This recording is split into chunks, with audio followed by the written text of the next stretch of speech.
Welcome everyone to Analytics in Action, Association Analytics How-To Series. Thanks for joining. We're going to give it about a minute or two, let everyone pop on. In the meantime, you can let us know where you're calling in from. And then we thought we'd ask a fun question. We've asked this before, but there's probably lots of new people on here. So we wanted everyone to share what their first job was. Bill, what was yours?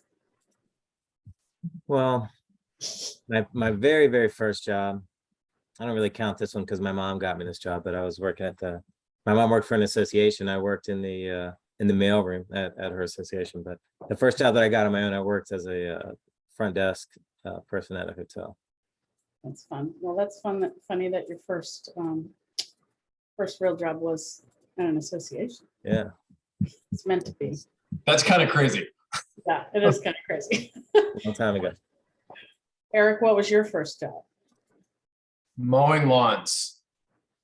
I used to go in 6th grade. I would go around the neighborhood and I printed flyers and started my own little lawn mowing business. Good for you. That's awesome. Good for you. I wasn't that. I used to mow lawns for money too, but I wasn't quite that industrious. It was more of a word of mouth. You didn't make marketing materials? No, I did not. I did not. Yeah, I've had the marketing problem for a very long time. Clearly, that's something I needed to do. A lot of cashiers, okay. Gift wrappers. Server and boost tray. Okay. Pizza. Oh yeah, we got some new names on the list here. That's great. What do we think, Katrina? We ready to go? Yes, I think we are ready to go. We'll get started. Again, thanks for being here. I'm Katrina McPhee. I'm the Senior Marketing Manager at Association Analytics. This is our how-to series. Today, we're doing something a little different. We're very excited. We have a special guest that we'll introduce in a second, but he is with the American Association of Nurse Anesthesiology. And Bill is going to have a great chat with him back and forth about how he and his team at AANA are using analytics to fuel growth. All right. I'll go ahead and introduce myself first. So I'm Bill. I think a lot of you know me, Senior Vice President of Strategy and Solutions with A2. So I've been in this space, software products and services, for a long time, 8 years with A2. Been through custom BI solutions all the way through the current focus on Acumen. That's our data analytics platform. So Eric and I will chat a little bit about that today, but mostly we're going to focus on Eric's role, and he has a lot of good advice for everyone on how to adopt, a culture of data-informed decision making. So really looking forward to that. Just one thing that I want to mention right off the top is, questions, anything that you want to comment on in the chat is totally welcome. We want to make this interactive. We will have time for questions and answers at the end, but feel free to jump in anytime, and I'll try to jump into and invite you to share some of your thoughts as we go forward. So all that being said, I'm going to turn things over to our special expert panelist, Eric O'Connor, for a quick introduction. Thanks, Bill. Hi, everybody. I'm Eric O'Connor, Chief Growth Officer at AANA. And brief introduction on what I do with the association. I work with the marketing PR teams. I also work with the membership team, our meetings and conferences team, and our malpractice for-profit insurance company. So I get to do a little bit of everything across the association, which is a lot of fun for me. And my background prior to the association space, I've been here for about 3.5 years. That'll be 4 in January. I was in new product and service development with a innovation agency. And before that, I owned photography studios. So kind of a random smattering of things to get me here, but we'll get into a little bit more of what I'm doing at AANA here shortly. Awesome. All right, thanks, Eric. So let's take a quick look at our agenda. As usual, we'll start with some introductory materials and a quick poll. The questions and kind of it's going to be more of an interview style. So we're going to go through a couple of things. The first sort of segment or section will be broadly titled the growth mindset. We're going to talk about analytical culture. taking action section is really talking through some business cases in some of the areas that we all care about. They're top of mind for us. We'll talk about membership and retention. We'll talk about conferences. We'll talk about sales generally. We'll talk about personalization and some of the things that are in Eric's area of expertise as a marketer. Winning with data is kind of catch-all, for some things that are not really fitting neatly into membership events, sales, etc. And of course, we'll end with some Q&A. Again, not to beat a dead horse here, but feel free to chime in with questions anytime you want. So who is A2? This is the same slide we always use. The colors have changed a little bit, but basically, look, I mean, we are focusing exclusively on data, exclusively on analytics for associations.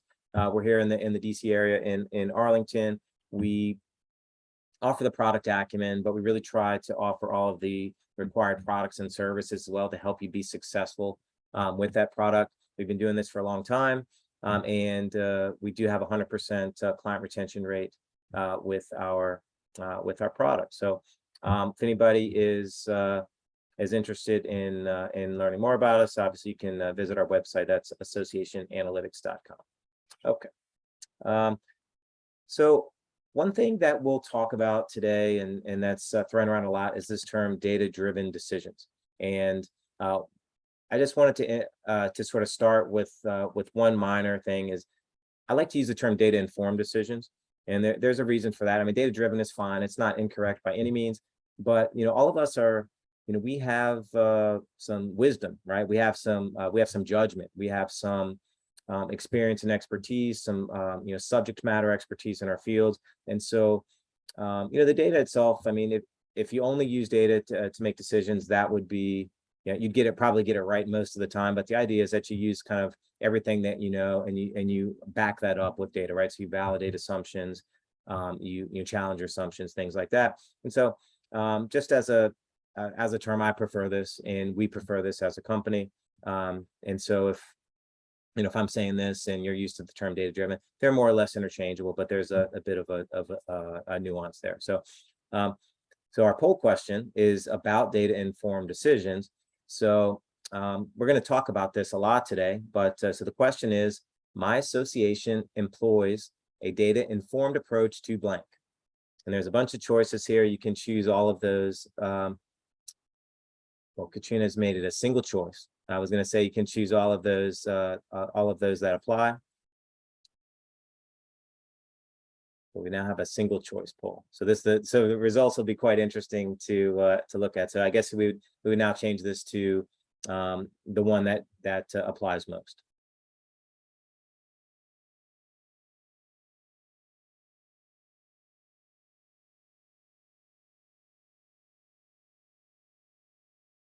All right, so I'm gonna.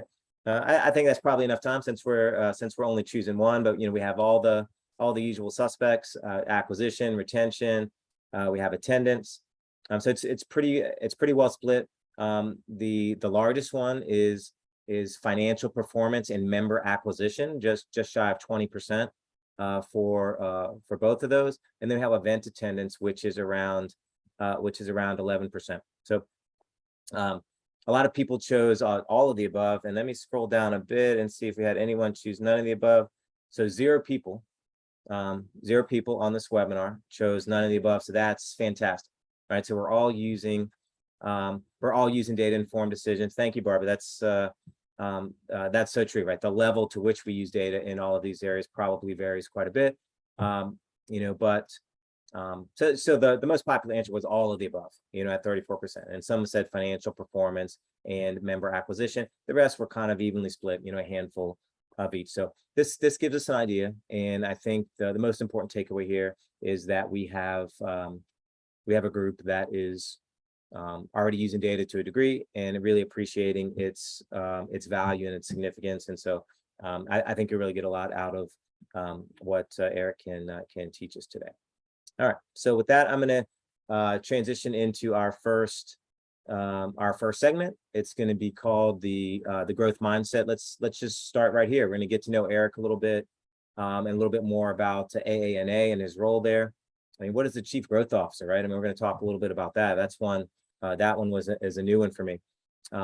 growth engine, right? So all the different things that Eric's in charge of, he named some of them already. But how do we grow all of those things? And then maybe just for a minute or so, what do we look at beyond the dollars, right? I mean, it's easy to think of growth just in terms of dollars and cents, right? But we all know that there's way more to it than that. So we'll talk about that a little bit too. And as always, welcome your comments. I'm going to turn my screen off so that we can all see Eric. And we're going to start then with a couple of questions. So first of all, tell us a little bit more about your association and kind of where things were before you got there and kind of where things are now. Sure, thanks, Bill. So the AANA has just about 60,000 members, and we represent advanced practice nurses that specialize in anesthesia. And I think if I think about the work that we do for our members and where we were 3.5 years ago from a data standpoint, we were trying to make data-informed decisions that relied on spreadsheets. And the other half of the data-informed decisions were members want. And I always like to use the air quotes around members want, because I think we've all experienced either the conversation we might have with a board member that is the sum of the last 5 members they've talked to gets rounded up to members want. Or if we can pull a spreadsheet and we sit around in a conference room and try to determine what we're seeing in that spreadsheet is really where we were. And I'll never forget spending 4 hours in a conference room with consultants at roughly $250 an hour to try to get the data I was looking for. Left and still didn't have what I needed. And I said, okay, this is not going to work. So that's where we were 3.5 years ago from a data standpoint. And really, I looked at my role as how can I bring the voice of the member across the association? And I spend all of my time working across the association daily. And I needed to do that in a couple different ways. And one, I think, really started with data. So we could understand really how are our members engaging with the association in the various ways that they engage, but also this data trail that they were leaving behind has really a gold mine of information for us in identifying opportunities for products, services, and experiences that we can create for them. And so that was the beginning of our journey just a few years ago. All right. Yeah, it's awesome. Thank you. So tell us, what is the Chief Growth Officer anyway, and how did you come to take on that role with AANA? Sure. Well, I'll say I made it up because I hadn't heard it in the association space. I know it exists in the for-profit world, but I originally came into the association as the Chief Marketing Officer, and my focus there was around typical marketing activities and thinking about PR and communications and member engagement and what that meant from a marketing standpoint. And slowly, as I got involved in the business, I really started to see other opportunities where if I was going to take the member voice across the association, I needed to be involved in more things. And so that was kind of the transition into this idea of growth, and the Chief Growth Officer title was, let's look at all of the ways that we create experiences for members and engagement for members. And that was where I moved into the meetings and conferences and the membership role. Because what we really want to do on the membership side of things, typically I've seen in the association space, you have this kind of weird formation of marketing and membership. And so you have membership people trying to be marketers and marketers trying to be membership people. And I see them as two distinctly different things. Yeah. So we actually separated member services as a unit, think about customer service, but a unit that is solely dedicated to member service and helping members solve their problems. Then we have the marketing side, who has spun up opportunities for engagement and the true marketing campaigns that you would think about for how we engage members. And so that's kind of where we started with the teams, and really wanted to look at what are our opportunities for members and how can we serve them better. And that's where I started in the transition from Chief Marketing Officer into Chief Growth Officer. Awesome. Yeah, if anyone has a similar experience at their association, if you have someone called Chief Growth Officer, that would be quite a coincidence, because Eric's the first one that I've ever run into. But if you have anything similar to that, like a position that is sort of horizontal, kind of across several major business areas, that focuses on growth, or something similar, that would be an interesting thing to hear about. So Eric, last thing before, before we start to transition into the next areas, can you give us an example of, one specific growth goal that you established or that was established, for you, and how you measure your progress on that? Sure. I think I'll start with number one. In an association where 66% of our revenue comes from membership, we were able to identify, again, I talked about getting into the data and what's going on. Number one was understanding the membership. So while we are a membership association, we managed, and please don't laugh, but we had a spreadsheet, and this spreadsheet had 26 tabs on it. Each tab represented a year. So the spreadsheet was 26 years old, and that is how we understood the quantity of members we had at the various membership types, which was an adventure. So we said, okay, this has to be updated by a human every week, and every tab is updated every year. This is not going to be good for decision making. And we can't really see trends because literally it's tab after tab after tab. So we wanted to visualize that data. And this is when we started to work with Acumen. And what we were able to quickly figure out, what was important for us was market share.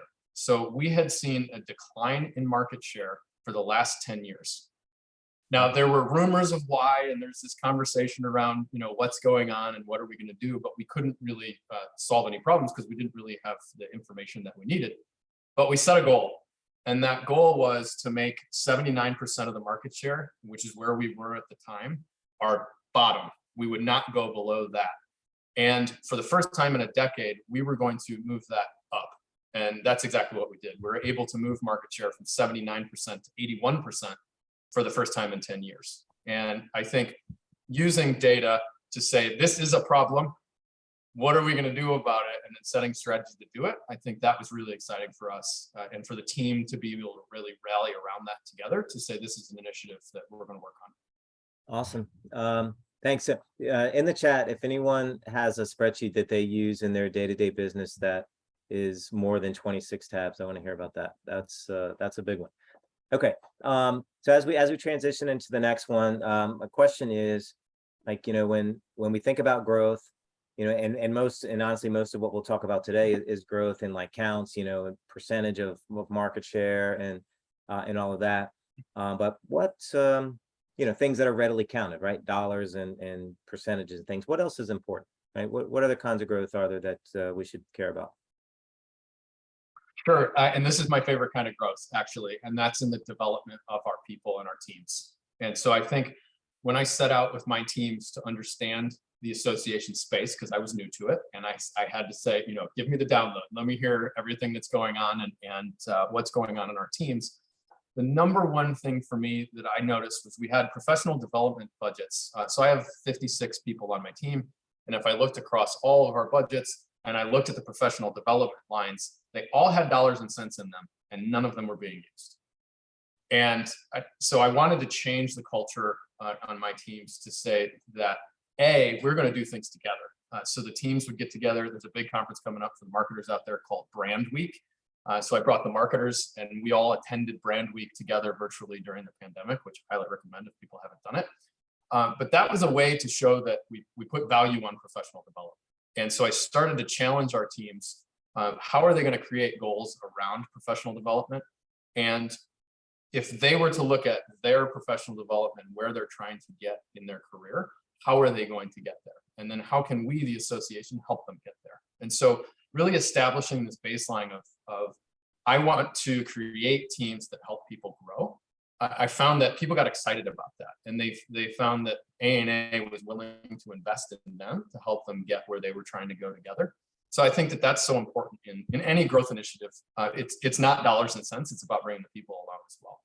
Awesome, thank you. Yeah, that was actually a great segue into our next section. So now we're going to talk about culture. So there's a lot of things that fall under culture, and we've had whole webinars about this before, but a couple things that we're going to touch on today is just broadly the topic of data literacy.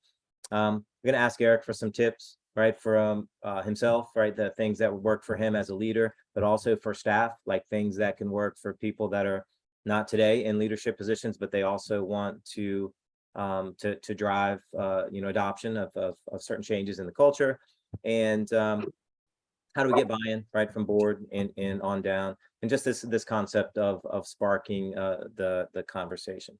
Okay, so I'm going to go take this off, and my question to get started, Eric, is how would you describe the overall data literacy at AANA? Maybe don't answer that as it exists today, but maybe talk about where it was closer to the time that you started. Sure. I think when we started, I would say that the data literacy was pretty low. Honestly, it was not something that was being used around the association to make decisions. And we really saw that through all the teams. That was my teams included, any of the teams that I've mentioned here. We were doing a lot of things for the sake of doing them and not necessarily measuring where are we delivering on strategic objectives. And specifically, I think when I looked at the marketing and PR teams, we were doing a lot of work, but was it the right work? Were we prioritizing work, and were we able to show results? And so that was really where we started around asking some of those questions. And a lot of times we ran into, no, we're reporting for the sake of reporting, and we're really not using either the right data, or we don't have access to the data that would help us make better decisions. Yeah, awesome. So yeah, so now we're a couple of years into it, and one of the things you'd mentioned, to me, is that you like to, as an organization, or at least in teams that work with you, you want to strive to have data as a part of every conversation, right, across the company. How's that going? It's been a lot of fun. So I think what I found was, as we started to bring data into the teams and we started to ask, and I apologize, everybody, I have a very upset Rottweiler and a Great Dane right now. I'm going to mute for 1 second so you don't have to hear this. Your house is very safe, I bet. They've broken out of the room I put them in, and now they want to talk to me. So I apologize. So when I think about where we were and where we are today, so starting with that curiosity of what data could help us make better decisions, and then how can we report out on the activities that we're taking so we can show that we're delivering on strategic objectives. And so first, that started with strategy conversations with the teams to say, what is it that we need to align on together? And then what metrics will we use to prove that we're doing that? And Bill, how loud are these dogs on the back? Oh, they're okay. They're okay. Okay, I'm sorry. And so where we started there is, I didn't want to be the one that came in and said, this is the data that's important, and this is what we're going to measure. I wanted to really challenge the teams to come back to me and say, based on our understanding of strategic objectives, here's what we want to measure.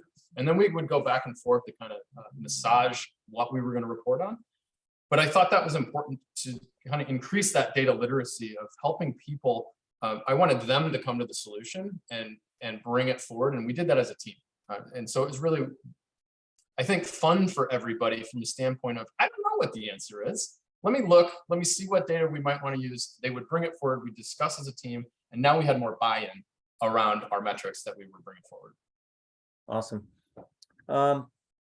Okay, yeah, so we talk about this a lot too, is like, what can leaders do, right? If they want to promote data-informed decisions within their departments and just within the associations more broadly. Is there something specific you can think of that worked for you that the rest of us might try? I think a couple different things. When I worked with my directors, and now when I started at AANA, there were no directors. I think I failed to mention this. When I was the chief marketing officer, I was also the director of all of the business units that I just told you about, because no one else was, which was a problem. So I said, look, I need to have directors, and that was crucial. But once the directors came on board and we started talking about data, we also started to have a lot of conversations around strategy. And one of the things that I wanted to make sure of is that if a director was in a meeting and was reporting on the work that we were doing, they were reporting against strategy, not against work that was in process. And that was one thing that I saw a lot. A lot of our reports were tactically, this is what's going on in my department, versus this is the strategic objective that we are pointed towards, and this is the measurement of where we are toward it. And so that was something for me that I could see that change, where there was this expectation of where are we against strategic objectives, and the reporting out of that in meetings, versus just here's some work I'm doing, thought I'd tell everybody, and that doesn't necessarily tell anybody what we're trying to get to. So as a leader, I think setting that expectation around strategy, and then how are we reporting against strategy, was really important for me. Awesome. Thank you. And just for everyone that's listening, that was a brand new one for me. We hadn't even talked about that before. I would really encourage everyone to write that down, because, you know, the topic of like unnecessary and unproductive meetings is talked about a lot right now. So if you could focus your meetings on results and strategy, and not spend time on updates of just how you're spending your time, right? I mean, that would make them so much more productive and enjoyable for everyone. So thank you for that. And then so just to flip that around, what about people that work for you, other than obviously they can adopt some of the same strategies, but if I'm in a staff role, but I aspire, right, to be a director, or you know, on the leadership team at some point, what kind of advice would you have for people like that? Sure. I think in the right environment, and this is the environment that I've tried to create, is there's a book called Playing to Win, and it talks about Procter & Gamble in the 80s, 90s, 2000s, and talks about how to be number one and number two in the market in everything you're trying to do. And so a lot of things that I talk about with my teams is, are we winning here? Or where are we in the priority list? Have we moved into we're doing things that are not going to help us win? And setting the stage where people have the autonomy to identify the work that they're doing is either helping us win or it needs to go. And so I think for the newer people on our teams, or the people I would say below director, they feel empowered to say, this is the work we should stop doing. This is the work we should start doing. And helping them feel empowered to bring that forward to the team, I think really it promoted this idea of a data-driven culture where people feel like they can bring suggestions forward and they have information to back it up. And sometimes they don't. Sometimes there's this curiosity aspect, which I would really help, or I would really hope that all of the people that are specialists on the team or managers on the team have this curiosity to kind of dig and ask questions and bring things forward, because they feel this like psychological safety to be able to do that. And us as leaders, I think, need to create that environment for them where they can feel like, look, I did some digging, I have some questions, I think I'm onto something, but I'm not sure yet. And so I would ask that for me, of my teams, that I ask often, are we creating a space for you to be able to do that? Okay. So I think you touched on a lot of the key parts of this, but just to kind of wrap this up, is there anything additional that you want to add that's important for the broader topic of getting buy-in, like kind of getting buy-in from leadership, I mean, you work obviously with your board, and so if there's anything about that relationship or just getting buy-in more broadly that you'd want to share? Yes, this is a fun one. So thinking about buy-in, I have these conversations routinely. We've been in growth mode. The insurance company, I'll give you an example, was $6 million in revenue last year. We're 7.2 million this year. That's a decent year of growth. Yeah. Thinking about that and the stress put on a business during that period of growth, when you have data to measure activities inside the company, we can then say, look, here are resource needs based on the growth that we're seeing. And if we're going to continue that growth, we're going to need to unlock resources or remove barriers in order to continue with this growth trajectory. One other quick example, I remember my first board meeting. I think we've all been in the board meeting where an email has to go out now to the members. Everybody stop what you're doing. And I said, well, it's Sunday morning and all of our information tells us that 11 o'clock on Tuesday is when people actually read our emails. So if you'd like to send it today, we can. However, this is way down in the weeds, super tactical. But that was one of my first meetings and everyone stopped in the room.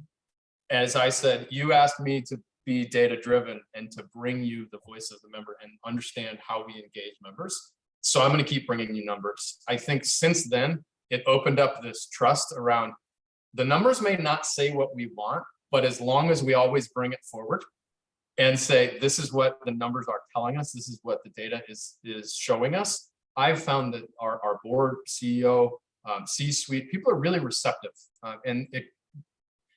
You also have to be willing to bring forward the numbers that are bad because that'll happen. Something's going to happen that we don't really want to report on. And you have an opportunity to say, look, here's what we've learned and here's how we're going to go forward. And I found that transparency with leadership where the board has said, okay, we got it. We understand you're working on it. Or tell us more because we think we want to help you here and unlock resources. That's been really important for I think the association in general.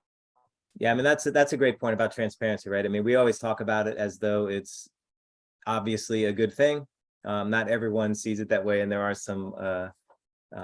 some sensitive conversations around that. Sometimes we've all maybe been a part of that. Okay, so if anybody has any good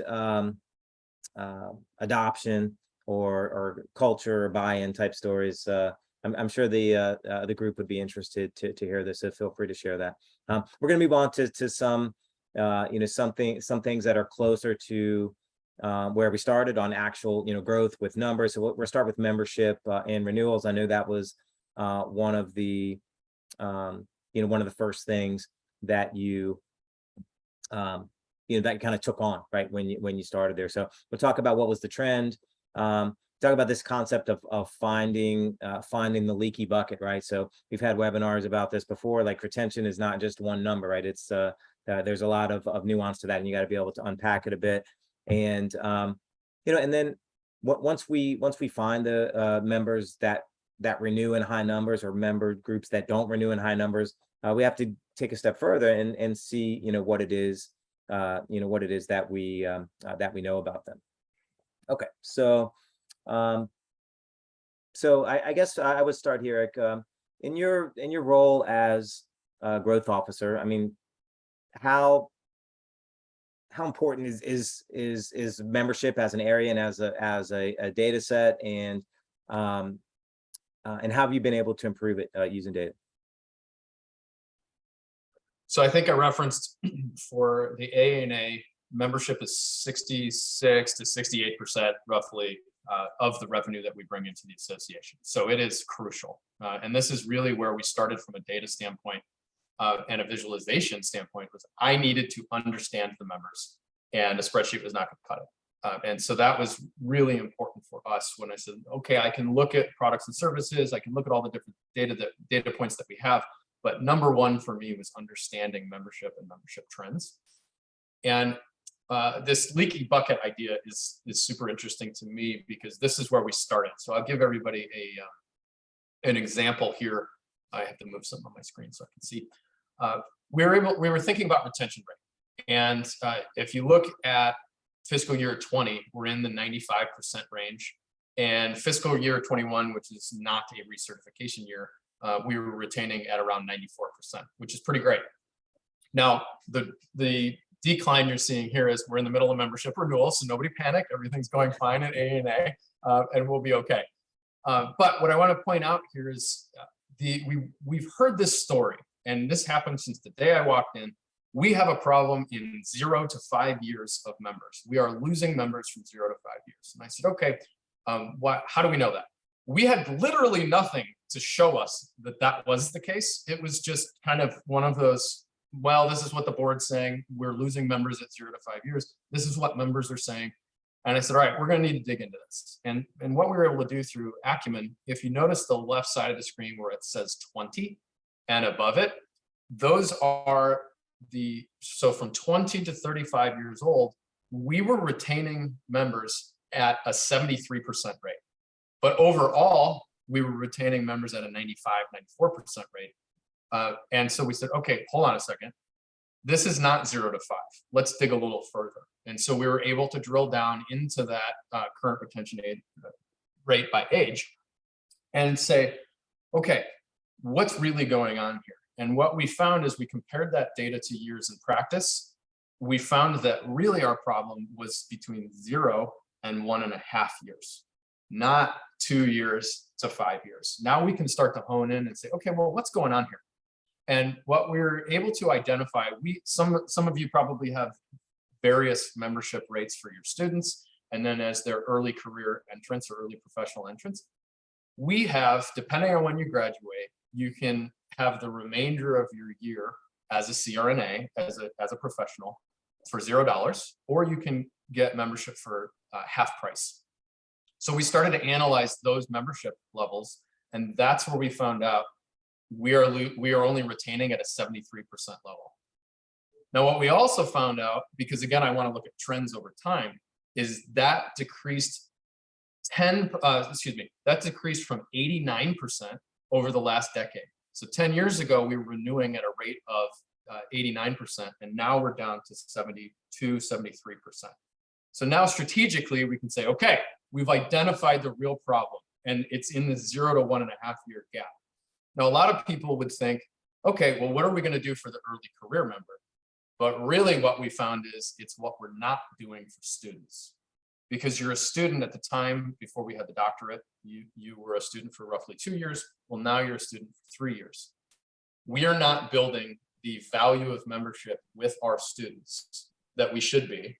And that is where we're seeing that engagement rate and that renewal rate fall off. So strategically, we went from, we think we have a problem, let's investigate. We uncovered the problem. Now we're having the strategic conversations around what are we going to do about it. And that's the fun part. So that was just one example of, we have to start with membership, visualizing the membership data, and then make some decisions on where we're going to go from here. Awesome.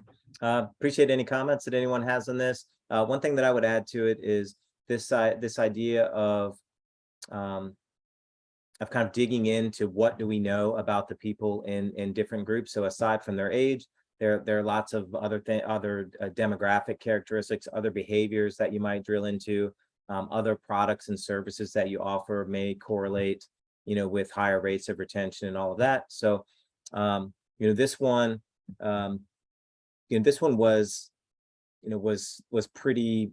It jumps off the page, at you on some level. But there may be other things, within age groups or within member types that you can also find.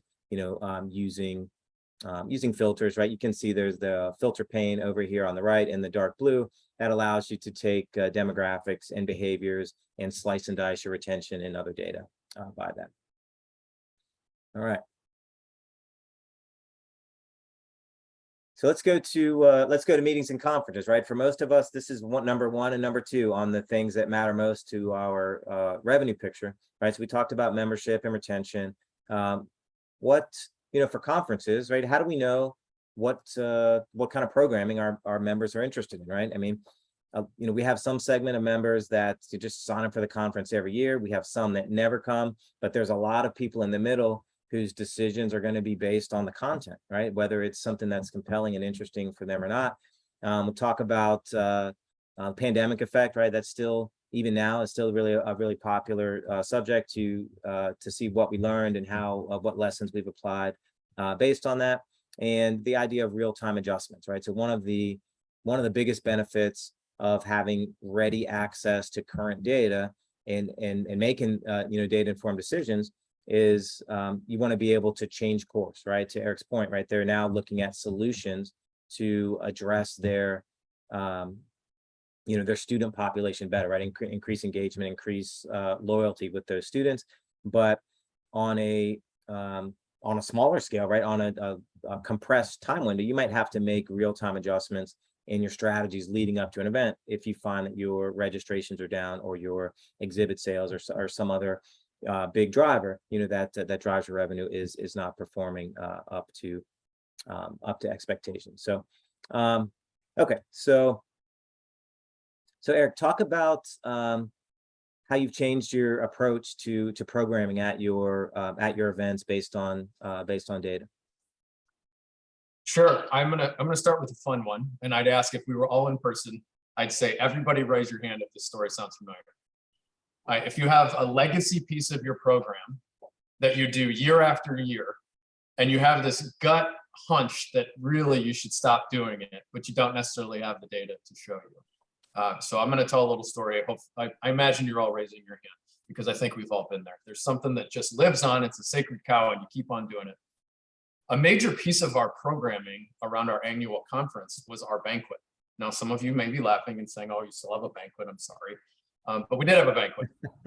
That banquet, when I started, was losing us $100,000, which I was able, we were able to dig in through the numbers and really start to say, well, hold on a second, strategically, we are a member-first organization that wants to put on world-class experiences for our members.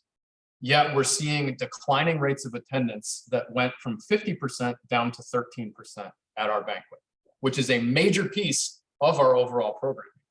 So that tells us there's something going on, but you have to be able to bring that data forward. We were able to make some changes to the banquet and take it from losing 100 to losing 60,000, which I think is a big deal. Yeah. I'll call that growth, even though it's still a negative number. It's a good thing. But ultimately, what we were able to do with the data is to go to the board and say, this sacred cow's got to go, and it's time.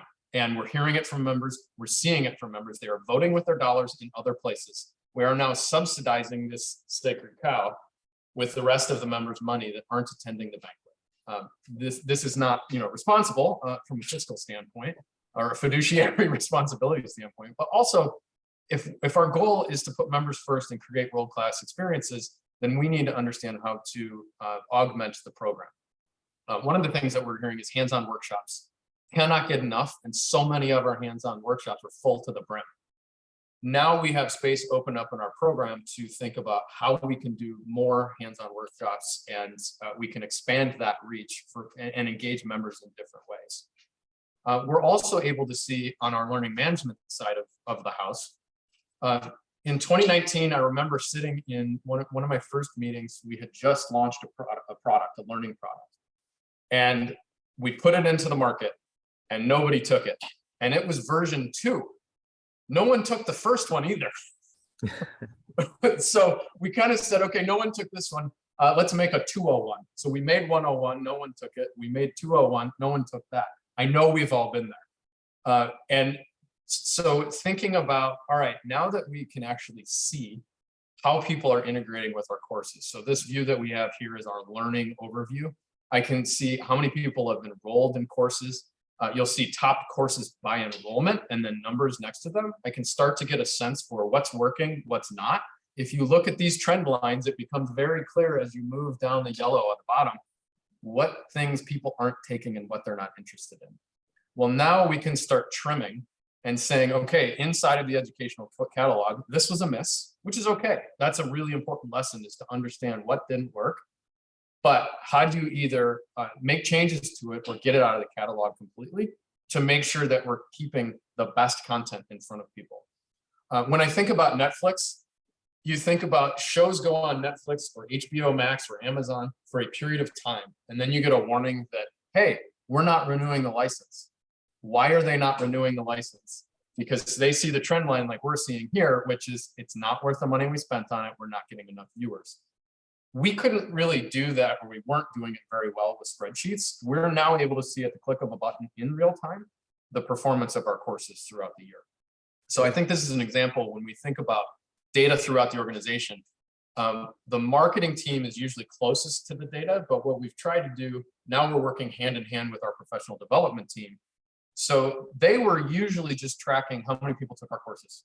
That was about it. Now they have an entire suite of tools to be able to create better programming at the conferences and better programming in the learning management system as well. Awesome, thanks. This is I didn't plan it this way, but this is actually a really good segue to the next thing I wanted to talk about under winning with data, which is personalization. So this idea of using your learning data to inform your decisions about what kinds of content to present in your meetings is a really good example of understanding preferences and interest, right, of your members and your customers. So my first question in this section is, we talked about one, but what's another way that you've used? What's another approach that you've used to learn about your members' preferences and interests at AANA? Sure. Personalization is really important for me as the marketer. So take away all of the other things that I do. As a marketer, I want to create predictive and personalized experiences for our members. And we think about the way we were communicating with members in 2019. We were sending blast emails to 53,000 people. We were sending 53,000 postcards to people that all had the same messaging, and we weren't segmenting based on our personas. We weren't segmenting based on the experiences that members want to have, and then communicating with them in that way. We were really just taking a blast approach at all of our members. And so we've recently put in HubSpot, a marketing automation platform that I'm sure a bunch of people are familiar with. But that's been able to give us more of a 360 view of our members across all of our digital properties. And that way we can start to segment them based on their activities, not just based on demographic personas or the persona of the early newcomer. That's nice to know that this person is a newcomer, but they're also an individual that is taking individual actions and leaving this digital exhaust trail that can help us personalize our messaging and really start to create products and point them toward products and services that are interesting to them. So we were looking to create across all our digital properties a way for us to be able to better understand the member at a one-to-one level and get that 360 view from a data standpoint. So we can now start to go into that predictive and personalized experience for them, where if I see someone is interested in pain management courses, I can now start to serve them relevant pain management content from around our digital properties and start to make a more holistic experience around the things that they're interested in. So that's been a big push for us. And that's really what's coming next. We're moving into the personalization. Now it's becoming, how are we going to do predictive? And I think that's the fun part of the marketing side for me. Great. So one of the things that we say a lot, and when it's a discussion about surveys often, but and really any kind of application or place where you're collecting data directly from members, it's our sort of assertion that what members or customers say and what they do are very often not the same thing.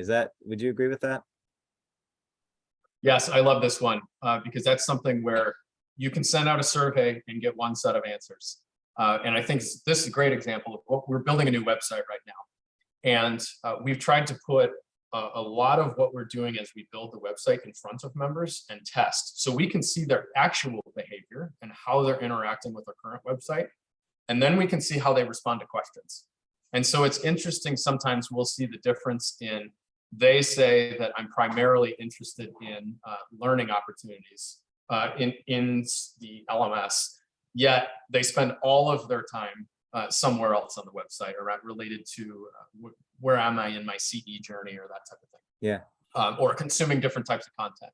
So we're now starting to be able to see those patterns, but also starting to compare it to qualitative data that we're collecting across the board along with the quantitative. It's been really interesting to see. Some people will say they're doing something when in reality we can see the experience is different. A little creepy that we can do that, but we're using it for good.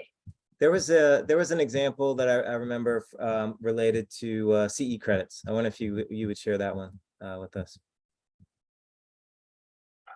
I don't know if I remember my example. I can share. So the example was that the survey data and anecdotal data about conference attendees is that one of their primary drivers is that they want to get CE credit, right? Yeah, this is my favorite one. Yeah, but thank you for reminding me. No problem. Yeah, this is actually a huge deal, and we have I actually am leading a workshop in value proposition tomorrow with our marketing and meeting team around this conversation. So our annual conference has about 160 sessions where you can earn 2223 CE. And we keep hearing from around the association, inside the building, from the board, from professional development committee. You can go around the horn. Everybody tells you people come to this meeting for CE.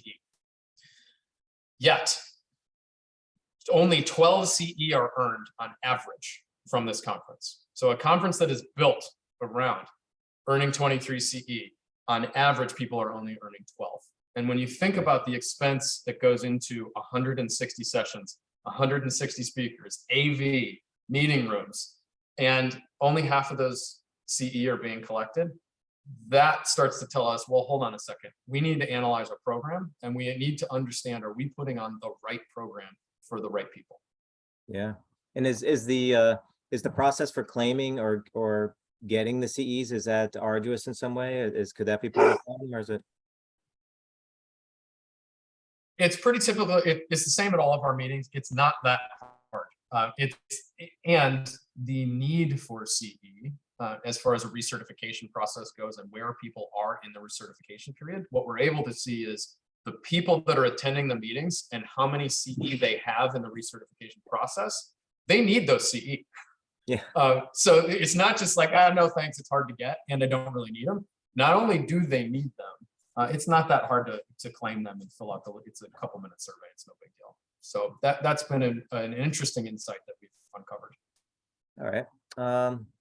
Good. Okay. So I think we're kind of getting close to the end here. I want to just ask you one thing about sales, right? So one of the strategies or one of the goals that we've talked about is getting close to a 50-50 split, right, between revenue and non-dues revenue. And I was just wondering if there's any comments that you'd want to make about that, or anything specifically, any strategies that you had tried to put in place to achieve that.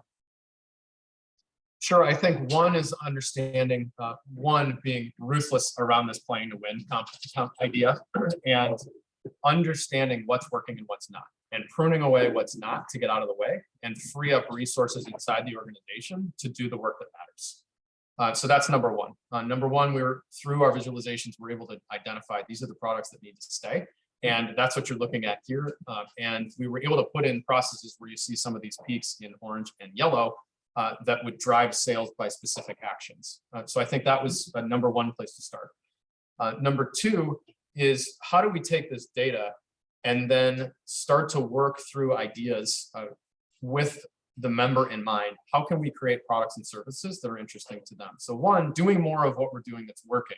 But two, taking more of an innovation approach to saying, what are we not doing?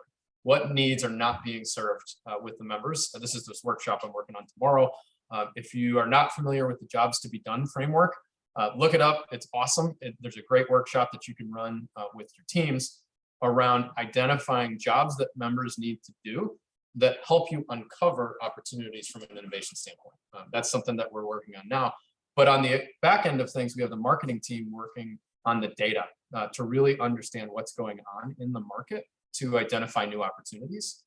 Because now that's a little bit of a lagging indicator, because we're looking at what's been happening with people's CE consumption, but we're also able to identify trends on where they're going. All right. Awesome. So we have one good question here, and we'll get to that one in just a second. I'm going to give you a chance, Eric, to give us a couple of key takeaways. I took the liberty of taking some quotes from our conversation the other day, because I just thought they were really great, and I wanted to share those with the group. So first one, data fuels the growth engine, right? What's the growth engine? It's all of the things that we've been talking about, all of those conversations, connecting them back to strategy and not to the things that are occupying people's time. We like to win. Numbers help us prove it, right? This idea of winning is, I love it, right? I mean, and it's, don't be shy about that, right? I mean, that's what we should all be striving to do. And the last one is about the idea of transparency, particularly with the board. Numbers are what they are. Let's make a decision based on reality, right? There's no point in going over reports that have been sort of contextualized or sort of massaged prior to reporting those up. So okay, those are just three that I liked, Eric. But what as we wrap up here, what are any last things that we didn't cover, or a specific thing that you want to highlight for the group? I think the one thing that is really important to anybody that is going to start a data journey, or wherever you are in your process, one thing that I hear a lot is we're afraid to start because our data is dirty, or we're not exactly sure what we need to do. That's okay. We've all been there. When we started, trust me when I tell you, our data was dirty. And I think Bill can attest to that and the Acumen team. But when you start an initiative like this, it shines a light. Think about a flashlight, a searchlight right on the dirty spots. And you start to say, okay, there's process problems on the back end that we need to fix. But you can start to identify that pretty quickly. And so I would give yourselves the freedom to say, it's okay. We're going to run into some bumps and some things are going to be wrong, but we have to start, rather than thinking, well, we have to put all the right people in place. We have to put the right systems in place. We have to do all of these things. You can start your data journey with a spreadsheet and some visualization and start working across an organization. So give yourself the freedom to do that. And it's a good place to be when you actually get started on an initiative. Agreed. Yeah. I don't know if anyone noticed, but when Eric was showing his retention, the retention by age, there was a bucket for 0 years old, right? So there's one of the things that you get when you visualize your data is it's quite easy to spot the places that need attention, like blanks and things that are obviously wrong. Okay, so we got one from Rebecca in the chat. If anyone else has a question, now's a good time to ask it. I'm going to wrap up with a couple of resources. This is the A2 AANA case study. So there's more information from Eric and his team on some of the things they've been able to do with data. This is short, but it's a good read. Katrina, I wonder if you could put if you could find the link to the Dirty Data webinar. That would be a really good one to Eric's point, right, about the reason some don't get started. Okay, so let's see. So, oops, sorry about that.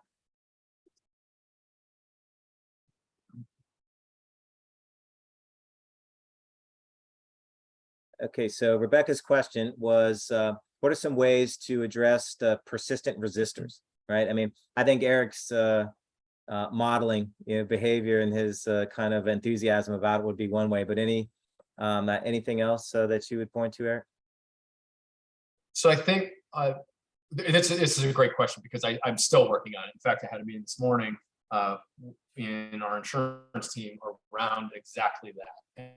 And I think there's two pieces. One, bringing them into the conversation. So there's one thing about bringing people data and saying, this is why we need data, this is what we need to do, and this is how we're going to do it. There's another into helping them solve the problems they're trying to solve. And there's a great book called Switch that talks about change management and this idea of minding the gap. So I like to start with, here's why the current process or the current place is unsustainable. Here's where we need to get to. The gap is, how are we going to get there, and how does that affect your life? And so I like to bring the people that are in, like, no, we don't need to report on this, or no, this isn't important, or no, that's a sacred cow that needs to stay. How can we bring them into the conversation and help them understand how we're going to get from A to Z and how that affects their life? And when I found that when you can use real data points, and I did it this morning, and it's hard. This is not a one-off conversation, but when you can have that conversation with real data points and show this is how this affects you in your life, I found that people are more willing to come on board. All right. We had a question about the market share data. How did is that publicly available? Something that is just out there, for your industry, or did you have to compile that somehow? Great question. We work with the certifying body that is not part of our organization to understand the total universe of CRNAs. So that's how we're able to determine exact market share. And I realize that that's tricky for, think about the normal business, the normal for-profit business that wants to know their market share. It's super hard for them to get that exact count like we can. But we work with the certification company to understand those numbers. Okay, and there was one last question that in our last minute here.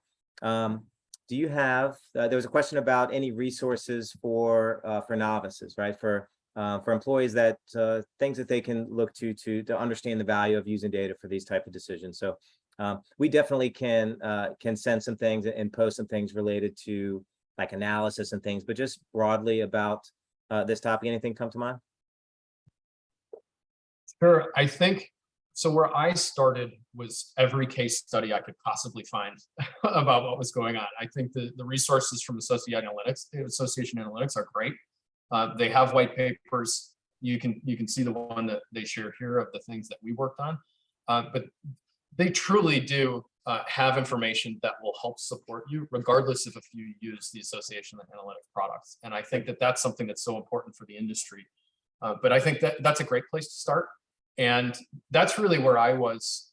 So in 2019, I said, I need to get from where I am to 70% of what I want to do as fast as possible. How am I going to do that? And that's honestly what led me to association analytics. So I would start there, looking around for any white paper on the success people have had around data. That's what I did. And then I started to reverse engineer from there on how I was going to bring that into the association. Great point. And I should have had a slide prepared with those types of resources. So I apologize for that. We do have those available, and we'll reach out and make sure that you get those, and maybe add those to the end of a future webinar. And they're in some of the ones that we've done previously as well. So that's the end of the hour. It flew by, man. Thank you so much, Eric. Appreciate all the great questions and comments from the audience, and hope to see you on some future webinars with us. Thanks again. Really appreciate your time today, Eric. Thank you. All right. Goodbye. Feed your pups. Yeah, so sorry.